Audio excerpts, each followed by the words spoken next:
Hi, this is the doctor. This is my 2006 Volvo XC90, and as you see, there is a time for regular maintenance message come out.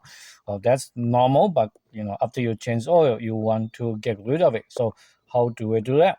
First of all, you want to have your key in first position. Right now, it's in second position. Let me first show you what the first and second position means.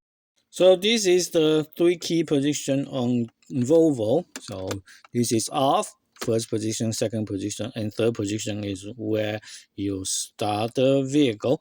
So I want to return back to first positions, and then you want to push onto this one, press onto it, and then at the same time go to second position and then hold onto it. And I think you need to hold for about 10 seconds, and then that thing is blinking, then you release. It should be gone now. So we will check back and see if that is true. So we can turn off the car. And now let's try one more time, see if it is gone. Yep, it is gone. So we successfully cleared the message. Hopefully you learned something useful from this video. If so, I hope that you can like this video or even better, subscribe to my channel. Thank you. Bye-bye.